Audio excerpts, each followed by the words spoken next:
This parade could be a parade in any town. In this case, it is a parade to celebrate Columbus Day. This celebration is taking place in the Italian-American neighborhood of Trenton, New Jersey, known as Chambersburg. It is affectionately referred to as the Burg.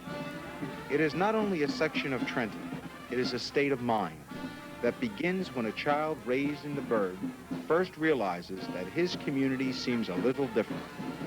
It reaches maturity the first time he sticks out his chest and says, "I'm from the Burg." This is a clue to a lifestyle and to a heritage.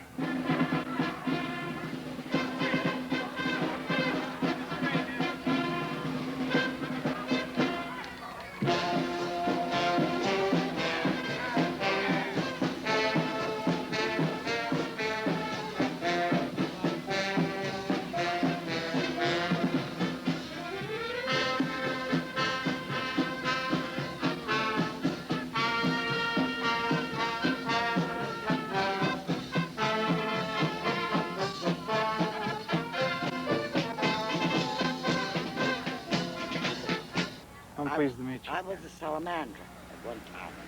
And I knew your mother when she used to come here. Oh, yeah. Sure. Yeah. She's out in Hamilton Township now. She's all right. Is she all right? She's all right, yeah. Your dad passed away. Yeah, 1976. It's nice talking to you. Yes, same Bye-bye. here. Same here. I was born and raised in this Italian-American area of Trenton, known as Chambersburg. It seems strange after all these years walking the streets again. I remember my father and I in the evening used to walk along here, and it seemed like it took forever to walk a block because we used to stop and talk to all the neighbors. You know, after I moved away from this area, I began to realize that Chambersburg was different in some way. When I did my doctoral dissertation, I did it on Chambersburg. I wanted to find out what made Chambersburg unique. People give Chambersburg different boundary lines. The majority of Trenton residents view the Burg as comprising 100 square blocks. The core of the Burg, or its heartbeat, is a 12-block area where most of the first Italian settlers lived. The original settlers came principally from southern Italy, most notably the area around Naples. The southern Italian immigrant was subjected not only to the prejudice of other nationalities, but to that of Italians from northern Italy, who were better educated and more cosmopolitan. Well, my mother was born in Rome, and my father come from Ceredo, Perugia. When he came here, he built himself a pushcart. He couldn't speak a word of English, and when he died, he's only 46 years old. When he died, he still couldn't speak one word of English, but he built a pushcart and walked all the way down to the river, buy bananas off the boat to come in and out huckstering bananas. Originally, my great-grandparents are from Naples, Italy. My grandfather came over here years ago when he was a young boy. He started out selling lemonade in the streets. Well, my father was over here before, you know, and then he came to Italy, and he said to my mother, over there I get a job, I get to everything. One of the things that brought him here was the fact labor, work. They got them at very, very cheap labor. They were one of the cheapest paid human beings in this country. They worked over at the Johnny Roebling plant. Incidentally, if you had asked someone at that time who was the President of the United States, they wouldn't know. They say John A. Roebling. When they got their paychecks, there'd be a little slip of paper when come voting time telling them how to vote. And, you know, if they got caught not voting that way, why, they lost their job. But anyhow, I believe by coming here, not knowing the language, not knowing many things, they migrated here and settled into one area, in the Chambersburg area. Dr. Pani, could you talk to us a little bit about your first recollections of Chambersburg? Yes, I came to Trenton on April 1st, 1929. I was 17.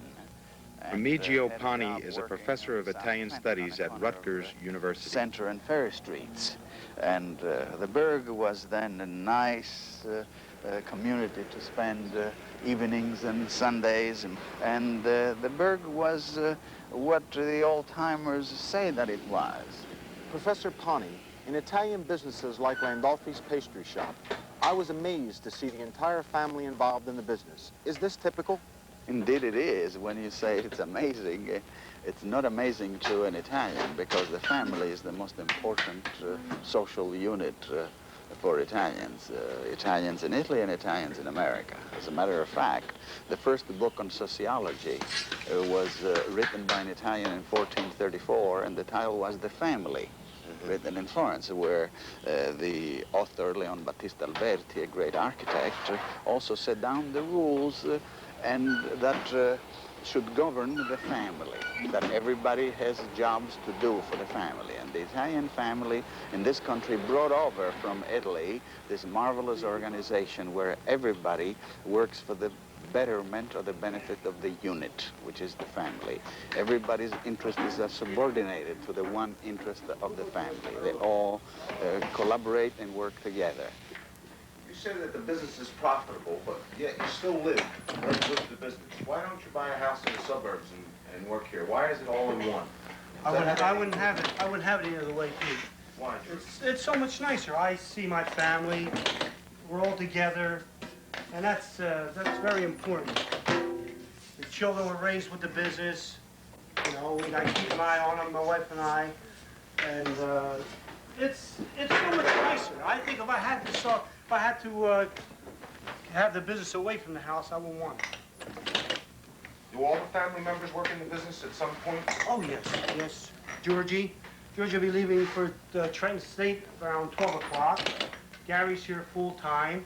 Mary Ann's working for the state now. In the evenings, she helps Ann in the business, waiting on customers, filling cream puffs, or going down with me like with a wedding cake.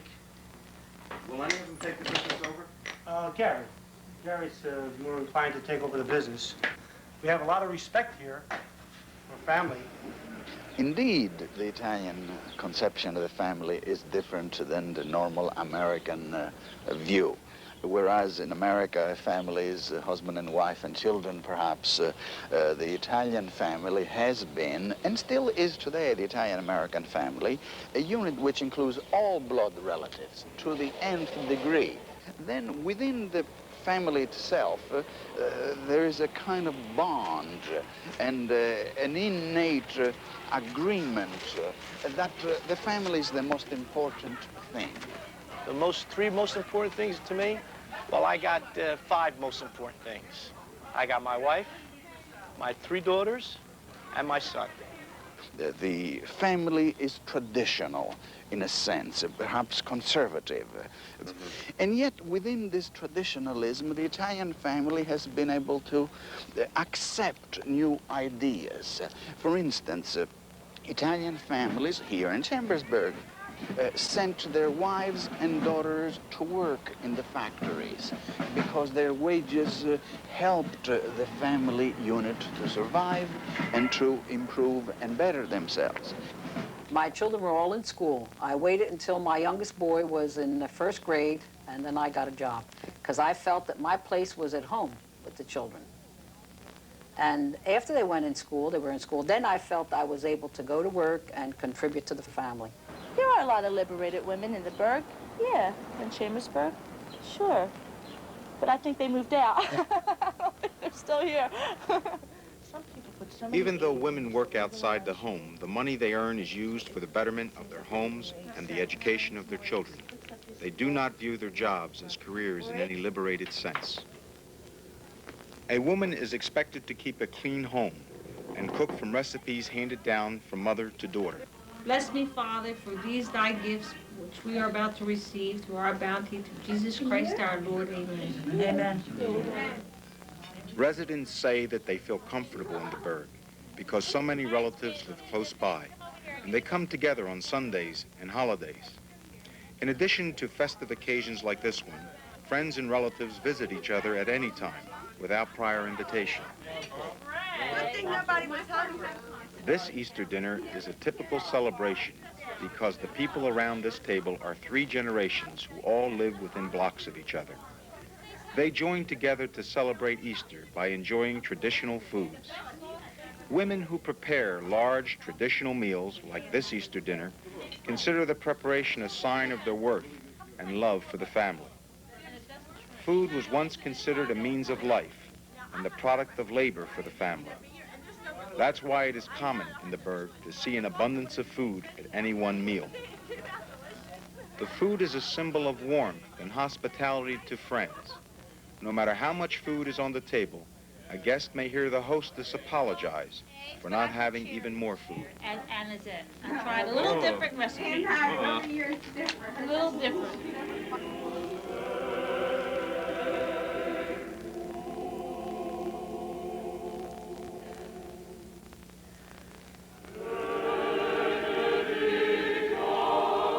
It is not uncommon to see more women in church than men. Many first-generation women attend church daily. A wife and mother is considered the center of the family. She is looked to for the spiritual leadership in the family, and her role has parallels in the religious life of the Chambersburg family. The Blessed Mother symbolizes the view the first and second generation men hold of their wives and the mother of their children.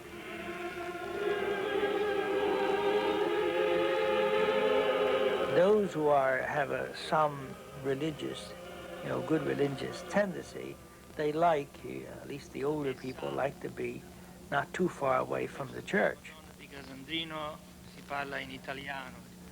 And some of them also like the idea of being near our parochial school, which they often call the Italian school. It's not really. In fact, we're not even teaching Italian in the school just now, but that together with the church kept some people in this area. Local color has to do with stereotyping. Certain people in certain areas talk a certain way, dress a certain way, live a certain way. They're just so the education at St. Joachim's School meets the expectations of the home. Students are affected by an atmosphere of achievement orientation and commonly accepted values. Connects with what you eat, your national background. Yeah, you're Trenton, you're this part of Trenton, but you're mostly Italian. No, that's not for anything, or for everybody, because I'm not Italian and I live here. Okay, but that has a lot to do with your local color. A lot of the expressions you use come out Italian. A lot of the food that's advertised. You walk down Butler Street here, or you have the red, white, and green colors on the stores. It's Italian People's Bakery. Okay, featuring Italian this, that, and the other thing. This is a part of your local color, and boys and girls, never be ashamed of your local color. That's what makes you what you are. This celebration, the idea of celebrating, these people came from Cousin Dino, from that area. They were devoted to our Blessed Mother, Our Lady of Cousin Dino. It's really, it's in honor of the Assumption of Our Lady. And they just wanted to celebrate her feast day here like they did over there. At least some of them come with great devotion, reverence to our Blessed Mother, that they pray to her for favors and blessings, or to thank her for favors that they've received. Yes, a lot of them do come with the right spirit. The one organization that is exclusively for women is the Sodality, which was established in the parish in 1932. It is open to young girls of the parish from the age of 14, who generally remain members until marriage, although some do continue membership afterwards. The purpose of the organization is to help members to become better Christians and to follow the example of the Blessed Mother. They pray for each other and try to serve other people. There are indications that the number of young women joining in recent years is less than in previous years. We take care of the religious aspect of the services, the prayers in church, the Mass, the procession, and others sort of commercialize it, and the church has really nothing to do with it.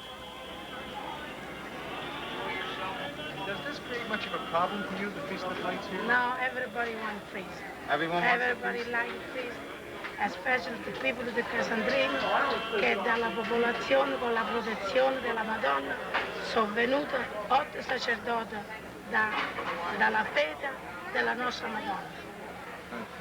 It's not really a bother because everyone in this area wants the Feast of Lights, and especially the people who have settled here that originate from the town of Cardelia. The lights are nothing like it used to be. This, especially Butler Street, from Clinton down into the Chestnut, and they used to have a band playing over there in Chestnut Park. There used to be a crowd, I'm telling you, it used to be wonderful. And my father was pretty tough. He says, if you and all your boyfriends don't join the Society of Madonna di Casandrino, I'm going to cut a few years off and all your boyfriends. My father was tough.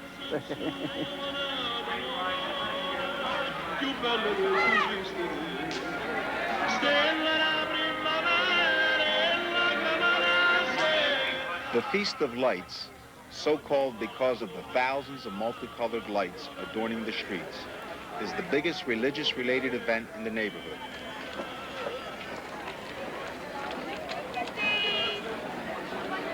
Family and friends from within the neighborhood, as well as those who have left, join together in this ethnic religious celebration.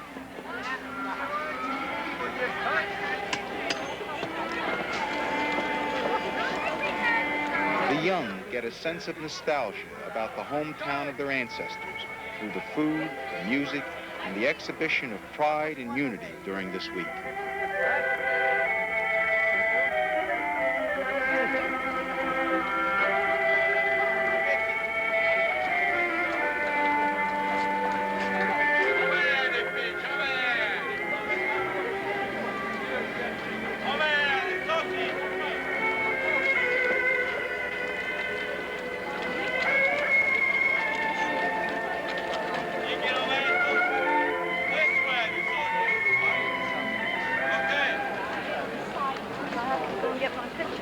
Ada and Vince, both of whom were raised in the Burg, plan their forthcoming marriage. These two people will live in Chambersburg and raise the next generation in the same culture that has meant a great deal to them. Vince lives right down the street from me. So we went out like 4 years ago, then we like broke up, and now it's been like 2 years we've been. We was just sitting and talking. And she said, like, I don't know if she meant it serious or not. She goes, let's get married. And I said, yeah. I said, okay. And she didn't believe me at first. Always wanted to find somebody to get married and just start a family of my own. I thought that was important, you know. I know that's important to me. The role of a wife, to me, to be a good wife, you know, do your duties. I know a wife has a lot of duties. Come home, go to work if she has to, come home, have dinner, have the house neat and clean, wash, you know. And I feel I'm gonna be good for that. A mother, that's important too. Your children are gonna have a lot of influence through the mother, because the mother will be home with them. The husband's out working. The man controls the house. I think the man controls the house. Women's liberation, I don't believe in. I feel a woman is a woman and a man is a man. I like a man pulling the chair out for me, opening the door. I always tell Vince, a woman is a delicate person, you know, like I am, you know. I like to be treated like a woman, delicate, you know. I think women's liberation is just like, treat them like a man, tough and rough. I don't believe in women's liberation about the women should go out and have sex just like that or anything. I think it's something really a woman should keep inside and only share with her husband. Men are different, you know. No, I don't believe that in women's liberation about the sex part. I think a man is different. A woman can get a name, the man can't. I think a lot of men have to prove that they're a man, but a woman should just stay home. And declare your consent before God and His church. I, Antoinette, take you, Vincent, to be my husband. I promise to be true to you in good times and in bad, in sickness and in health. I will love you and honor you all the days of my life. You have declared your consent before the church. May the Lord, in His goodness, strengthen your consent. I think we'll make it because she's got a lot of understanding. She's bright. She loves to cook and clean and stuff. And, I don't know where you can find better. I want my marriage to last, and can't wait to have a nice house and a nice, happy family. I feel family is important, to be close to your family. It's the only one that's going to stick by you, you know what I mean? In a very real sense, Vince's buddies are family. His buddies wish him well, knowing that for a short time he will leave the group and slowly return to hang out with the old gang again in the months that follow. Thought I would always come second, and his friends would always come first. But he explained to me how important his friends are to him right now. My friends mean a lot to me because, you know, we're all close. We was all together and stuff. The guys on the corner, they just hang there. There's no other place really to hang at. You know, that's where we always hung at, and that's where we hang at. Do you feel that there's something special, though, about hanging together? Yeah, it gives you a feeling of unity. And that's important? Sure. Because that's how this town was brought up long years ago. All Italians came over and, you know, everybody stuck together. They're not really different. It's just that we're closer. I don't really know how to say it, but we're like, not all brothers, but we stick together more or less. We're family. We're talking about 70-year-olds. Yeah, 70-year-olds, you still see them hanging out on the corner down at the Ken AA Club. There were a group of men that were on a corner street, and they decided to get a headquarters so they could start the Ken AA back in 1927. Ken Club is primarily an athletic club. Back in 1927, the members played on all of the teams, but as they got older, then we sponsored teams for the youngsters in the area. Some second-generation men in the Burg spend much of their leisure time in social clubs. At the club, the member is able to maintain a feeling of masculinity and control over his life in the company of men he has known since childhood. Well, I'm going on 80, and I find this is like a second home to me, where I can come nights and be available to meet any of my friends. Many of the discussions become animated as the men tell stories of their past athletic achievements and conquests. They tease each other as a sign of friendship and a way of exhibiting personal wit and skill.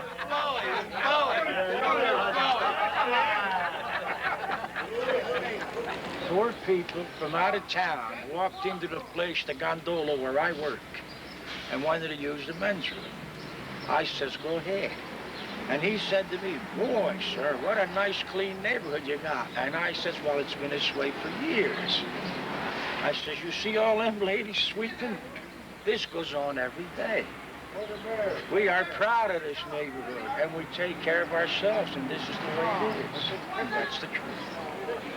None of the kids I grew up with ever knew what dope was, and I'll say it. That's true. None of the kids knew what it was to hit an old lady or hurt an old man. That's right. Or push people around. Because the older people, the older ones in this neighborhood made sure that these kids, one, respected the law, and two, respected people. And I'm proud that I grew up in this neighborhood. That's how much you love it. And no matter how many places you go and you leave this town, you always come back. Well, like they say, they're number one. That's what they put on the license. And I think they're right. They're number one. It's a tightly knit neighborhood where people take pride in where they live, and you know, the ethnic restaurants and just city living. It's something you don't get out in the suburbs. You don't get the unity that Chambersburg creates through neighbors and friends and clientele and restaurants and just the people you grow up with and the people you get to know. The streets are safe. They can walk here 3, 4 o'clock in the morning. Everybody's friendly. They look after each other, and they're always careful of the children not to make to see that they never get in any kind of trouble. You know, they're always watching them. I think that they all basically are from the same school. That's what it is. They've all, people in this area are hardworking people. They are, everyone knows each other, where they're from, their grandmother, their great-grandmother, so on. It's like it's a very secure family type of area. The Chambersburg community has many institutions that support its sense of community. It is best known for its Italian specialty shops and nearly 40 restaurants. My money go off, though, but don't put the bill up until the money card is ready. These restaurants are visited by people from the area as well as travelers who come to sample the outstanding Italian recipes. Chambersburg businesses supply most of the needs of the residents. Some say you can be born in the Burg, grow up in the Burg, and die in the Burg, and never want for a thing. When Whenever I come back into this area, it's like me coming home, even though I've been out of it, like I said, 20-some-odd years. You might go away and leave, but there's like a magnet. Chambersburg just brings you back. I really mean it. It's a part of me. In the late 1960s, racial skirmishes at the public high school escalated into a full-scale race riot. Looting and burning took place in the northern part of Trenton. The Chambersburg community became fearful that the rioting might invade their neighborhood. Thus, they mobilized residents to defend their community against the possible destruction of their way of life based on common values. We're trying to keep our pride, trying to keep our pride about the way we were always brought up to be, not to be pushed around. But we don't want to push other people around like to start trouble. We just don't want to be pushed around. Because we can fight amongst ourselves in that. And when the time comes, everybody's together. No matter if I hate this guy or he hates me, everybody's together. Because we all grew up together and all found out the hard way. You know what I mean? If something happened where we all had to be together, we would be together. And that's why this neighborhood will be here as long as we're together. Because that's why, because everybody's together. You know, before Chambersburg was real big, now it's small and small, but this here is smaller and smaller. Well, I guess minorities are moving into that. Destroying it. And what happens? Won't it eventually just keep shrinking? Nah. I guess it'll stop at a certain point. It stopped there. I think it stopped here. Well, this area used to be one of the best areas there ever was. It was, at one time, the best. But it has been going down. It's been losing something. Only in this certain areas right here. Because the houses on the outskirts are being sold on the other side, and other people are coming in. Strangers are coming in other words. The fact that it's changing also the fact from our parish, for instance, our parish is much, much smaller than it used to be. Families are smaller because there are fewer children. The older people are passing away. Young people, a lot of them moved out out of the Burg. It's a nice place to be, but it's not a nice place to stay for your whole life. They're drifting, they have their own minds, they see what they want, and they go after it. I mean, I would want to go out in the country, and have nice things like other people have, but I won't regret living here the rest of my life at all, not if the neighborhood does stay the way it is. However, I don't know if it really is or not. It's sort of on the borderline, and everybody's asking the same question right now. Is it going to be the same way it is 10 years from now or even 20 years from now?